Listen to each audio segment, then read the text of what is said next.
Greetings, dear friends. Welcome to this live stream for Empty Cloud Monastery, and welcome to all the folks who join and tune in later. Let's begin as usual by paying homage to our teacher, the Buddha. Namo tassa bhagavato arahato samma sambuddhassa.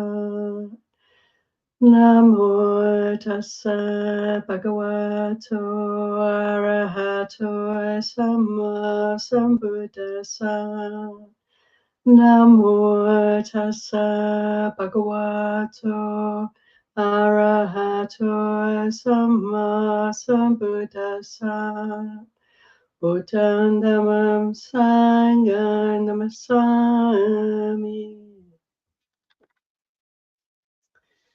So, big warm welcome to you all, and thank you for joining this live stream. The topic of this session today is what is truth, and how can we discern and align with reality. So that's a very big topic, and in choosing a title and then just letting it sort of percolate through the system to see what comes, what I found was that I was drawn to the beautiful Chanki Sutta in Majjhima Nikaya, Majjhima 95. And this is a teaching the Buddha gives to a big gathering of Brahmins in a town called Upasada in the Kosalin country. This is the country that the Buddha's mother came from. And at some point in time, the Buddha was wandering around this country, and he came to a village or small town, and the people there had heard about him, and they gathered in large numbers, and all the Brahmins came along together to greet the Buddha, to meet with him, to speak with him, to learn from him. And they had a great respect already for the Buddha. And so you can imagine when he turned up to their area that there was quite some enthusiasm to gather and meet with him. And there was a sort of local landowner in this place called Chanki. And Chanki was a very respected Brahmin.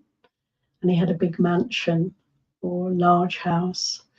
And from his mansion, perhaps at the edge of this village, he was watching whole groups of his neighbors and friends, fellow Brahmins, making their way towards the forest where the Buddha was.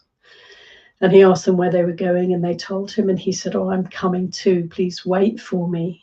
And they were encouraging Chanki to wait for the Buddha to come to him, because Chanki was their lord and, you know, the most sort of senior Brahmin in their community. But Chanki said, no, that would not be at all suitable. For this person, Gautama Buddha, he has all the qualities, both through his background as a human being and also his attainment spiritually, that make it necessary for me to take the opportunity to go find him, go and learn from him. And so there's this sense in the introduction to the sutta that the Buddha has a very receptive audience here, a very respectful audience. And yet there's a character, a young man of 16 in the assembly when they finally all come together and are ready to listen to the Buddha. And this young man, whose name I can't remember, he is a bit forward. He's a little bit maybe precocious, and he speaks up in the assembly in such a way that the Buddha encourages him to sit back and be quiet and listen to his elders. At which point Chanki encourages the young man and says to the Buddha, "This young man is very gifted. He's a very good student. It's okay. We can let him speak." And so then there's a conversation between this Brahmin teenager and the Buddha.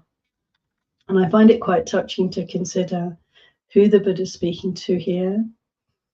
he's speaking to a very big assembly, but he's specifically having a conversation with a teenage boy. And this teenage boy is wanting to know, what can we say is true? Where is the truth to be found? And young people often, don't they, have more clarity in many ways. Personally, I find, looking back, I could say when I was younger, I had a lot of ideals. And we're idealistic, and we think that things can be done in the right way, that things should be done in the right way. And if they're not, we question that. And we rail against untruth, deceit, deviousness in the world. And we want to put it right.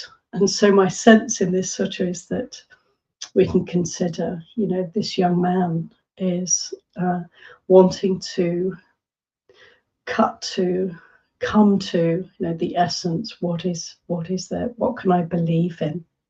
What can I know to be true? And so the whole sutta is on this topic. And so we can say, there are two levels of truth. We could perhaps divide truth into that which is conventionally true and that which is ultimately true. And maybe I'll say a little bit about conventional truth just to begin. So when I speak about conventional truth, this is the everyday sense of what's real and what's not real, what's believable and what's not. And it feels like at this time we are assailed with untruths in our media, in the news we hear, in the spin that's put on the events that are happening in the world around us. There's a lot of propaganda. There's a lot of distortion, even to the extent that we may find ourselves reading in such a way that we may be encouraged to blame victims of violence, for instance, to blame people who are the victims of great injustice and wrongdoing, and to exonerate and support and side with aggressive, harming, cruel behaviors. So this is really something to consider.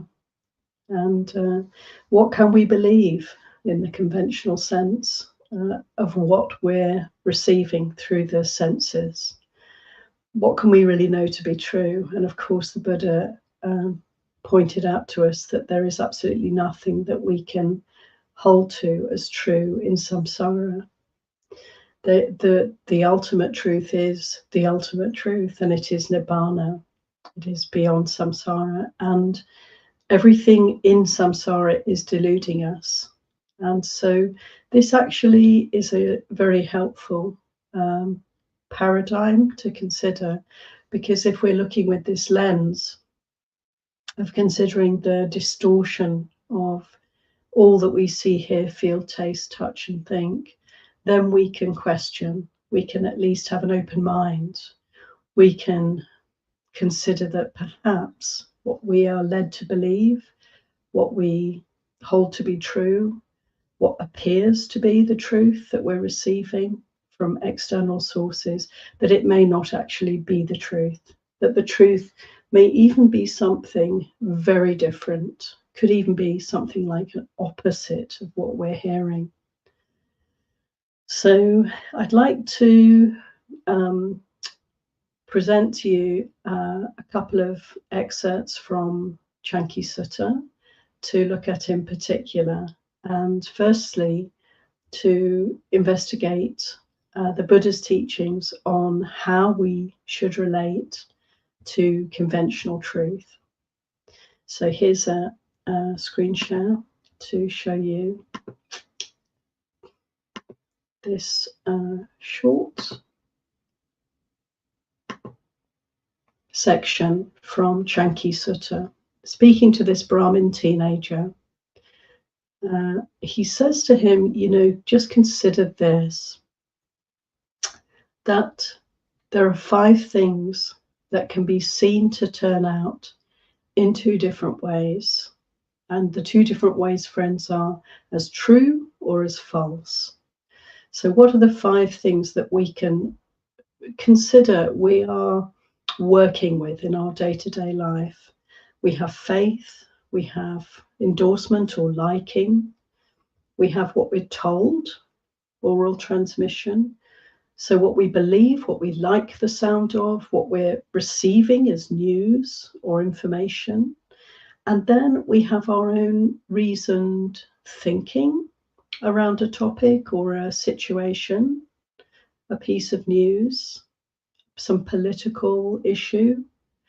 And then we have the acceptance of a view after deliberation. So when we've thought things through, we've received perhaps lots of information from all different angles, and then we come to a sense of, okay, this is what I think about this. And the Buddha says, even if you have full faith in something, for instance, friends, our religious upbringing, we may learn as very small children certain ways of viewing the universe and our place in the universe, and we develop an understanding and a sense of safety around that, a sense of certainty around that, full faith in something. And the Buddha says, even if we have full faith in anything, it may be vacuous, hollow, and false. Just to consider that. And if we don't have full faith in something, let's consider, nevertheless, it may be true and real, not otherwise. And interestingly, there's just a little story that comes to my mind here, which is where the community in the UK who were visited by Ajahn Chah, he told this story in his monastery in Thailand. There was a Christian guest, visitor, who came along with the intention, the wish to convert these poor, misguided, deluded, and damned, damned to hell after their death, Buddhists, to put them straight and to introduce them to Jesus so that they can become Christians and be saved. And the monks complained to Ajahn Chah about this, unnecessary distraction for their practice, having to listen to this, having to welcome such a person who's obviously not interested in the Buddha's teachings or in practicing the Dhamma. And Ajahn Chah famously said, well, what if she's right? Have you considered that? And invited them to continue to welcome and be hospitable towards this person. So let's remember, whatever we hold to be true in our practice, in our understanding of Dhamma, of the Buddha's teachings, question mark, always a question mark, because this enables us to not hold to, cling to, and reify any, you can say, conventional truth. And also when it comes to people who have other beliefs, or I know that in Buddhism we don't really have beliefs as such, but other ways of practicing, or people who do hold to belief systems of one sort or another, well, maybe they're right. We can keep an open mind and listen and hear what they have to say and find a place, as a place in our heart to enable us to receive and to learn from. Because everything, if we're open and willing to keep away from holding to this or that as true, then we will always learn. We'll learn from everything. Whether it's true or not, we'll get to receive and have a chance to contemplate and consider deeply. So coming back to the text again.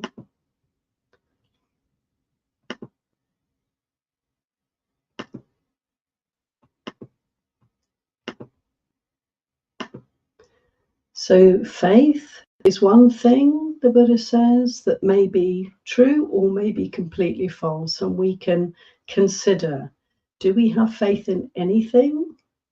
Can we consider both ways? Can we consider its truth? Can we consider that it may not be true? We may not be there. We may not have a full understanding of the truth here. And the second way in which we connect with reality and find it either true or false is through our liking. And if we like the sound of some story, some happening, if it fits in with our sense of the way things are, with our conditioning, with our prejudices, with our likes and dislikes, if we hear something that chimes in and resonates with what we already believe and the ways in which we already relate to the world, then we're very likely to take it on board as true. If, on the other hand, it's something happens that we find doesn't fit our paradigm of the way things are, who's good, who's bad, who's right, who's wrong, who's worthy and who isn't, then we may simply discard that piece of news. We may feel it's distorted, it's untrue, and dismiss it. So we can be aware of these processes, and we can remember that whatever we like to believe in may be true, and it may be completely false, vacuous, and hollow. Again, what we've been told, what we've learned, even from infancy, even through the school system, through our culture, friends, through our traditions, through our mindsets, that depend so much on, where we're born, where we live, geography, Can we recognize that whatever we've been told, whatever we've learned, whatever's being transmitted to us, even here and now, that it could be true, yes, or on the other hand, we may be able to pull it apart and find untruth there. It reminds me actually of, I'll just come away from the screen share for a moment. It reminds me of in my education, for instance, I was brought up in the UK, quite a conventional boarding school, and we learned about Christianity in those days, but not any of the other religions. Didn't really know anything about them, apart from one teacher who was somehow interested in Buddhism, and who I remember telling us about the Eightfold Path, which immediately was of great fascination to myself and some of my friends, because we'd never heard anything like it before. But this was a Catholic school. We only learned about Christianity in the curriculum.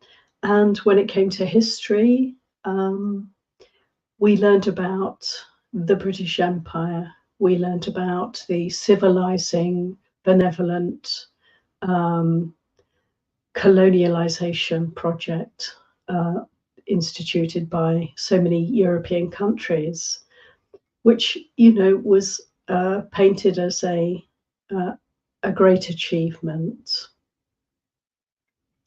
So, it's only later on that we often learn the bigger picture and to see how much of my education as I've grown older and become a little bit more aware of the world and its past, the past history, how incredibly distorted, narrow, and untrue, what I learned at school was.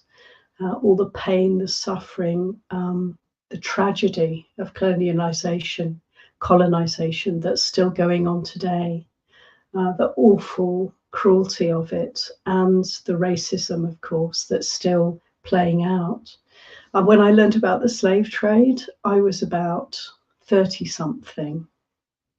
I feel ashamed to admit it, because it wasn't something that was knowledge that was being spoken about, transmitted. We weren't educated to learn about this reality of the millions who were kidnapped from their homeland and taken to be slaves in a foreign land.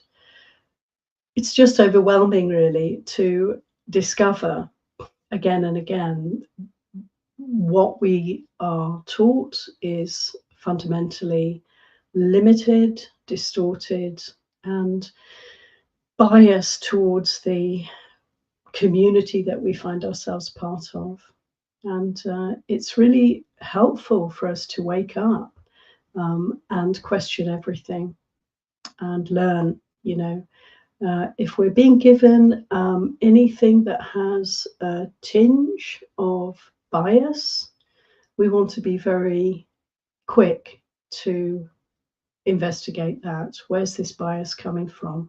What is the real source of that bias? And it's surprising to me how often injustice is done in the ways in which we're taught to think. So we're taught to cover up really terrible things like genocide, like national colonization of one nation over another, and all the brutality that that entails. We're actually taught to see the privileged, the hostile, the colonizer as good, and the one who's being oppressed, the nation, the people who are being wiped out, exterminated, as bad. So this distortion of view is so extremely shocking, really, and overwhelming.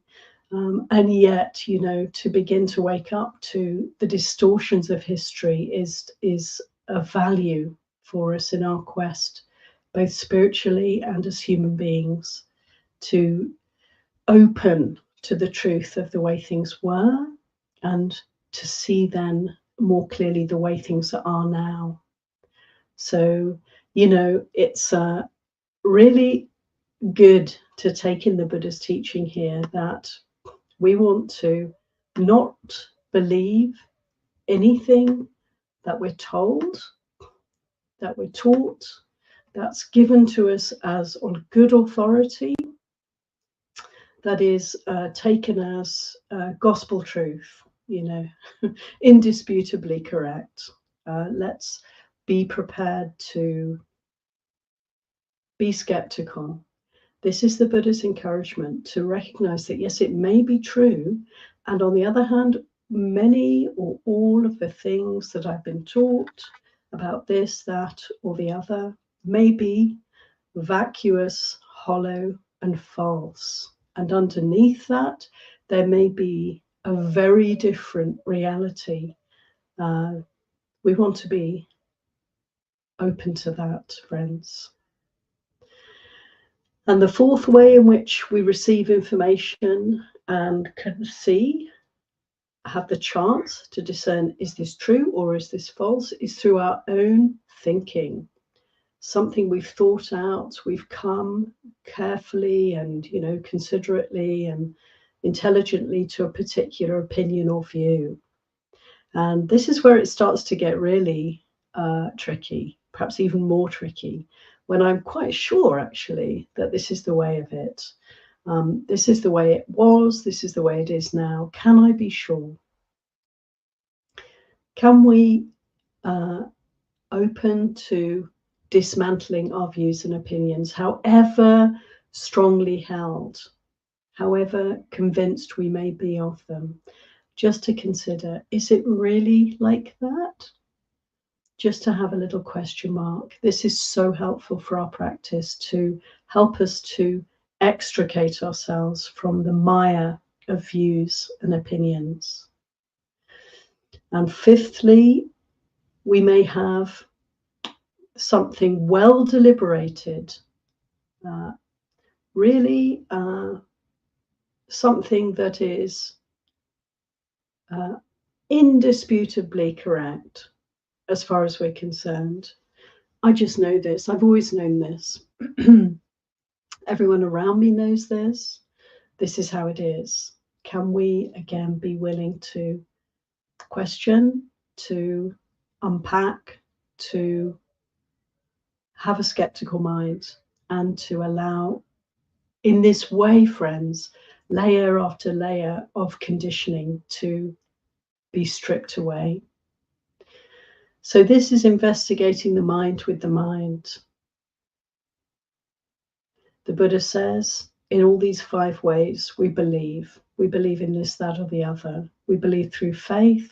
We believe because we like the ideas. We believe because they've been taught to us. And we have believed our teachers and guides, our culture, our community.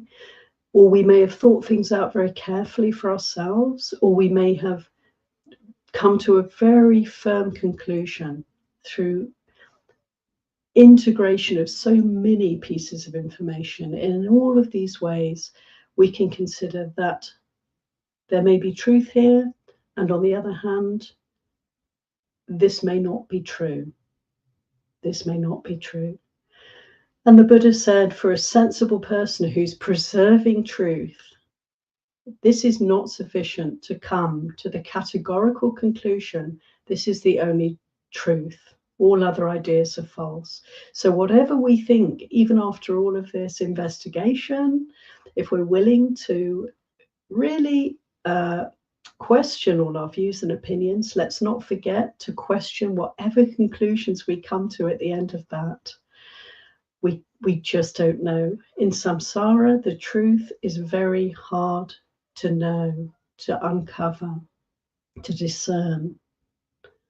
So then the young man asks the Buddha, so how do you define the preservation of truth? So how do you get to that place of truth? And the Buddha said, well, if you have faith in something, you can preserve truth by saying, well, this is what I believe, but don't yet come to a categorical conclusion that this is the only truth and all other ideas are false. And in the same way, if you like this particular idea or view, you have a belief, you've been taught, and it makes total sense, you've reflected carefully about a situation or some concept, you've accepted a view after deeply contemplating. In all these ways, don't yet come to the categorical conclusion, this is the only truth, all other ideas are false. And the Buddha said, this is how the preservation of truth is defined. I describe the preservation of truth as defined in this way. So friends, what the Buddha is saying is quite radical, is it not? He's saying the preservation of truth is to not believe fully in anything. And then he goes on to say, but this is not yet the awakening to the truth. So there's this extraordinary progression through this sutta. We, time and again in this sutta, there's a feeling of coming to the conclusion, and then the Buddha will say, but this is not it. This also is not the truth. So to really take in the sutta requires rereading. But essentially, it's the neti approach, isn't it, friends? It's the approach of not this, not that. It's the approach of letting go. Whatever we believe to be true, as the Buddha elsewhere said, the truth is always other than that. If we can just remember this, so whenever the mind wants to attach to any kind of truth, sense of what's true and right, then can we remember, actually, the truth is always other than that. And for those of us, which is all of us, who are on the spiritual path, this becomes very important. You know, in our Dharma practice, it's very important to recognize how this habit of the mind to hold to certain views and opinions and ideas and ways of understanding, even the Dharma, this tendency of the mind to want to attach will manifest in our practice, and we'll find ourselves holding to views about Dhamma, about the Buddha's teachings, about the way of practice.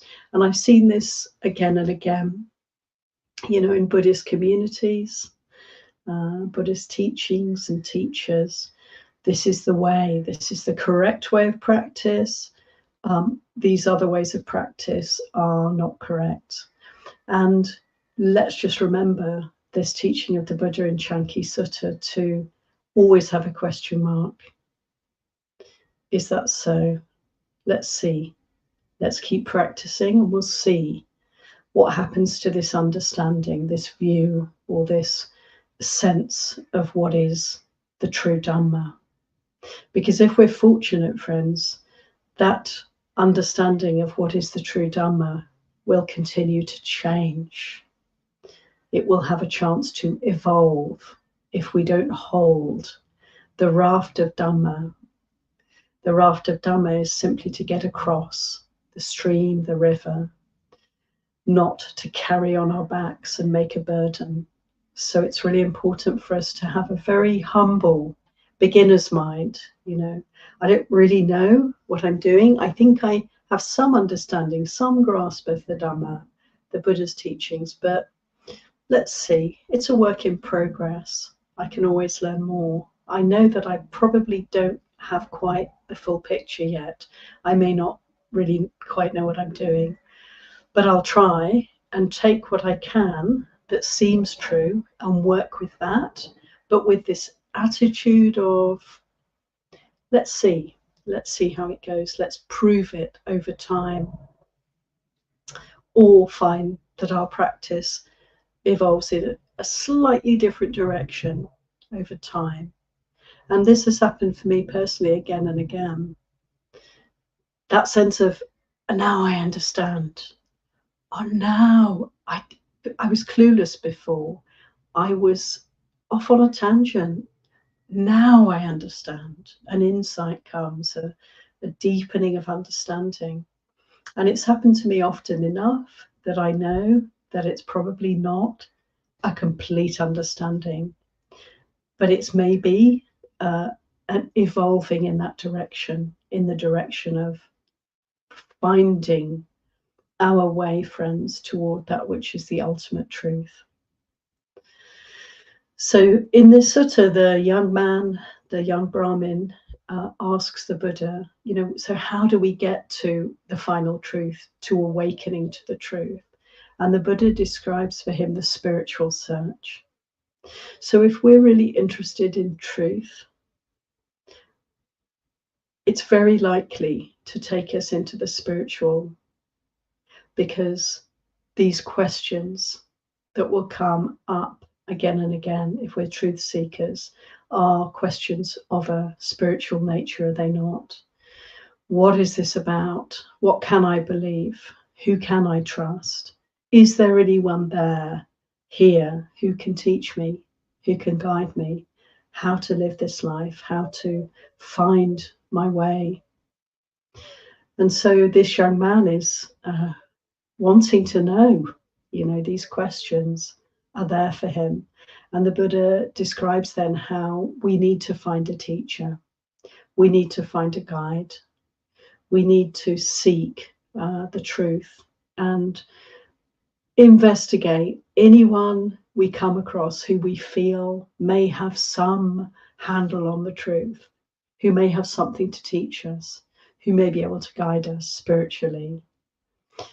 When we come across such a person, and in fact this could apply also, friends, could it not, to the conventional realm of truth. If someone's telling us something and we like the sound of it, if a politician is telling us this is the way to go forward, let me lead you, can we perform the same kind of investigation? Is this true? Is this person reliable? And the Buddha describes to the young Brahmin how to investigate. Look at those people, look at those leaders or those teachers or those guides that we want to look up to, we want to learn from. They seem to have something worth listening to, something that guides can guide us forward in a good way. Look at them closely, investigate how they behave. The Buddha describes how we need to look out for any signs of greed or hatred or delusion, confusion in those we want to learn from, to see whether there's any defilements there, anything in their behavior or their speech or their attitude that is questionable, that is harmful, that is not true, that isn't consistent. So to assess, keep our eyes open and keep our hearts open, but with this discernment, we can listen, we can attend to, we can be respectful towards such people, but always investigating to make sure, to test them, to find out if they are authentic or not. And of course, there are so many stories in the spiritual Buddhist world of teachers who have fallen short. And, it's true, isn't it, that there can be an allegiance and a following for many, many years sometimes, absolute trust and reverence for a great teacher, and then something can happen and that trust can be broken and there's a sense of betrayal. But actually it doesn't automatically negate all of the good teaching. Simply one can see, okay, this teacher has some flaws, and this is an opportunity, isn't it, to be disillusioned, to come out of illusion, to come closer to the truth, not something to be made into a problem, not to vilify the teacher who's let us down, but rather just to see we can come closer to the truth and be glad about that. So this young man, the Buddha's guiding him in how to investigate and to question his teachers and his guides, not to believe anything they say, but rather to open to the possibility of truth, open to the possibility of untruth, and to watch carefully the teachers, the guides, the elders, the leaders, and to just be willing to listen, but not to give full trust in what's being taught. If there's any sign of unwholesomeness, of ignorance, of greed, hatred, or delusion in that person. And then, friends, I'd like to come back to the sutta, because the Buddha goes on to say, well, if you do find a teacher, for however long, however the period of time may be, who you feel is authentic and knows more than I do, has more wisdom than myself, someone I can learn from, then the Buddha encouraged this young man to follow such a person. And this is the sequence that he gives, how to relate to the good teacher. So I'll just screen share again.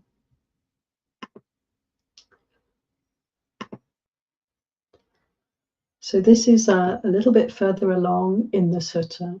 So he's invited the young man to scrutinize any leaders or teachers in this way that I've described, to look to see if there's any inauthenticity, any defilements, any falling short. And if you see that they're purified of qualities that promote delusion, if they are worthy as spiritual guides in this case, then put faith in them, saddha. Put faith in them and approach them. Spend time with them. Seek them out. Pay homage. That is, pay respects to them. Give them honor, because they are giving you something very precious. So have respect for that, respecting them, bowing to them, opening the heart to them, actively listen. And when I listen myself to Dharma talks, to my teachers, I try to be listening with the whole body, listening with the whole heart, with the whole mind, meditating, present, not distracted. To actively listen, friends, isn't it? It's to listen with the whole being, not to have anything else happening out of respect. To actively listen, the Buddha says, then hear those teachings, remember the teachings, reflect on their meaning, and accept them after deliberation. So this is the sequence of advice about how to receive truth where you find it. And when we find wholesome teachers, guides, something we feel to be a value of truth in our practice, in our lives, let's really pay homage there. Let's really give time, space, attention, put our energy there so that we can receive what seems to be good, to weigh it up. And if it, after deliberation, after reflecting on the meaning of what we've been told, then enthusiasm springs up. We can feel enthused. We can feel we've benefited. We've been given something very precious, a Dharma teaching. When enthusiasm springs up, we apply zeal, weigh up, and strive. Striving, we can directly realize the ultimate truth and see it with penetrating wisdom. This is how the awakening to truth is defined, Bharadvaja. I describe the awakening to truth as defined in this way, but this is not yet the attainment of truth. So, friends, this is the way to relate to the Buddha's teachings, is it not? To the teachings of all of those of us who are practicing for liberation when we share on Dharma with each other, to relate to any spiritual teachings that we may come across that have a flavor of Dhamma, a flavor of truth for us. When we have this blessing, we have this opportunity. Okay, so let's bring our faith, our sense of the rightness of this, and let's open to, attend to, respectfully and fully listen to whatever good teachings we've come across. And then we want to remember what we've been told. In the case of the suttas, I often think it's so helpful, and I find myself doing this when there's a particular passage that really resonates and seems to me profound and valuable Dhamma, then I'll learn it, learn it off by heart. Sometimes print things out and put them on the wall, so I get to see that again and again, look at the Pali and translate word by word to really fill and glean the kind of multidimensionality of the meaning, to really dive into that phrase or that passage that has produced in me a sense of faith, a sense of, oh yes, that sounds so true. So to give ourselves to what seems to be true to us at any particular time, to learn, to remember, and then to contemplate, reflect upon, and really check it out, put into practice, consider deeply.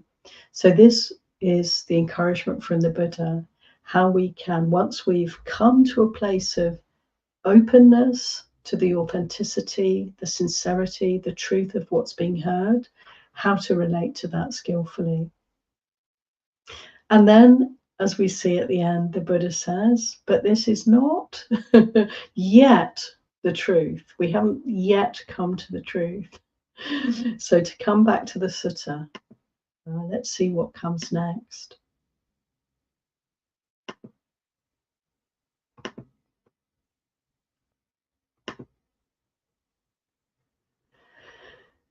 He says, yeah, this is not yet the attainment of truth. So, how do you define the attainment of truth is the next question from this young man. And the Buddha says, by the cultivation, development, and making much of these very same things, there is the attainment of truth. That is how the attainment of truth is defined, young man. I describe the attainment of truth as defined in this way. So there we have it, friends. By the cultivation, by the development, and by making much of these very same things, there is the attainment of truth. Asewana, cultivation, bhavana, development, bahuli kamang sachanupatti hoti, making much of these things. There is the attainment of truth, friends. And so, considering that, what that speaks to me of is that we come across the good teachings, in our case, right now, the teachings of the Buddha. We come across those teachings, we've given our hearts and minds to those teachings, and we've deeply received them and contemplated and considered them.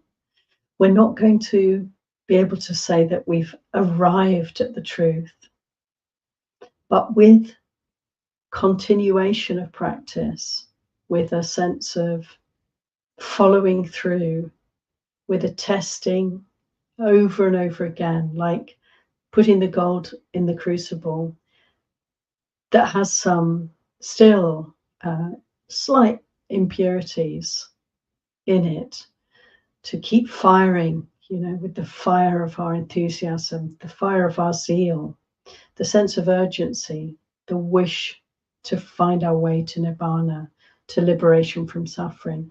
Let that fire burn, and keep refining our understanding, keep refining the gold in the crucible, until in the end, over time, we can come to a place of complete, clear, and full understanding.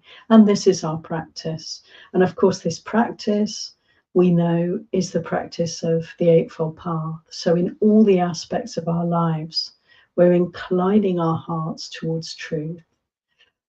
Remember in this sutta, this great teaching, to never feel that we've arrived, to keep questioning, to keep opening to other possibilities, to notice how our sense of what's true, what's real, how to practice, what is the Dhamma, how this evolves.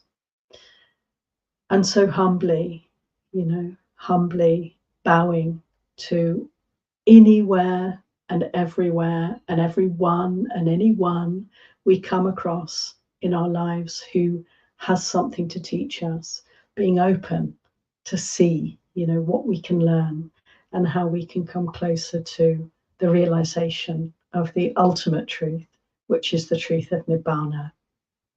Ewan. So thank you, friends, for your kind listening. And we have a little bit of time, just 10 minutes. I'll have a look and see if there's anything in the chat. Thanks again, everyone, for being here. And we'll say thank you for your kind comments and greetings from all over. Just looking at your names. Very, very good to see some familiar names. Thank you. And we have, yes, thank you, Sud. Yes, great. Sud, who's well versed in the suttas, he tells us the student's name is Karpatika. Karpatika. Thank you, Sud. I don't think it has any particular meaning. I remember looking it up once to see, because a lot of the names in the Pali Canon often have some meaning, like people had names with some sense of, in the common language, there was a meaning, but not this one. At least I couldn't find one. If you know one, Sud, let me know.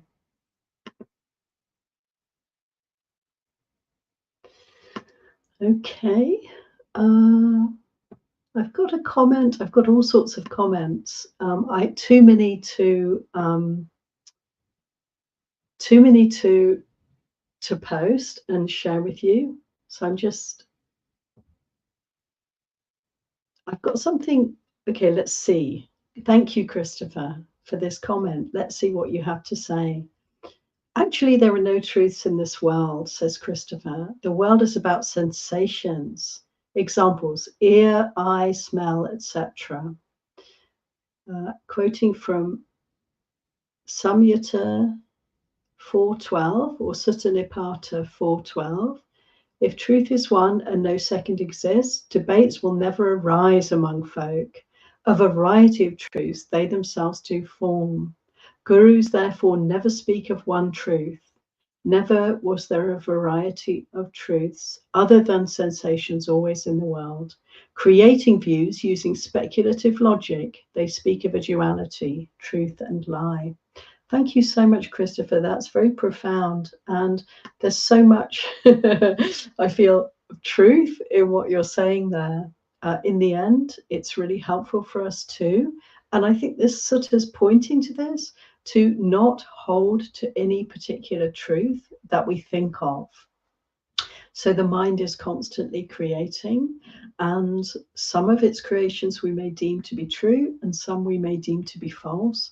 But really, we want to be willing not to hold, not to make much of any of those thoughts and ideas, views and opinions, and so forth. So absolutely. And actually, in our practice, if we develop body awareness, really pay attention to sensation, this we can say body awareness, breath awareness, Vedana, Nupassana, awareness of feeling in the body or sensation, is genuine. This is enormously helpful for us in our practice. The body doesn't lie. The mind does. The mind deludes us constantly. It's limited. Parita chitta. It's a small mind. It is going to again and again fail to reach the truth. The mind can never know the truth on this level of views, opinions, thoughts, ideas, thinking. So we do well to not absolutely discard or suppress or dismiss the mind. Rather, we can learn from the mind, but not to hold to any of its creations as true. Otherwise, we're going to rest there, get stuck there, and we won't be able to move in the direction of seeking that which is real, the ultimate truth of Nibbana. So thank you, Christopher, for your comments. And yeah, absolutely. There is no one truth in samsara. Okay.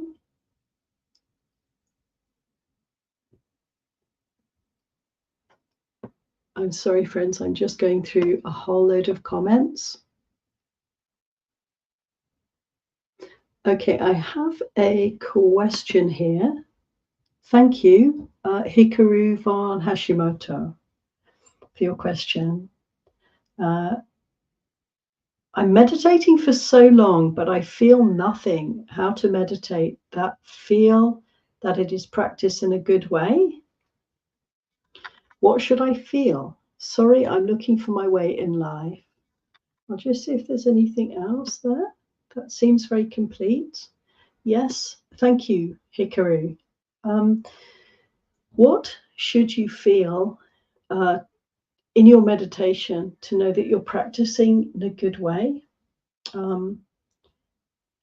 Is I think what you're asking here. And thank you for that question, because it's a huge and important area for us to consider. How we have views and opinions about our practice. We have ideas about how practice should be, what we should be experiencing, how we should feel, how, you know, what kind of progress we should be making. This is really what I was speaking about, in a way, the way in which we can hold to that which we believe to be true in this moment, the Dhamma for us right now, and we can get caught up in that holding, that attachment. So this idea of needing to feel a certain way, or this kind of expectation of practice being a certain way, is something that you can now investigate, just to see how the mind will tend to come in when we're practicing and give us a hard time often, you know, have all sorts of ideas about how we should be doing it, how we're not doing it right, what we should be expecting, and then when it doesn't happen, then there's something wrong. So just to see how the mind is agitating around practice, and there's nothing that needs to change apart from the noticing of the complexity of all the thinking about how it should be. My advice is to do exactly what Christopher was pointing to come to the simple experience of being here physically, feeling the body, noticing the natural breath,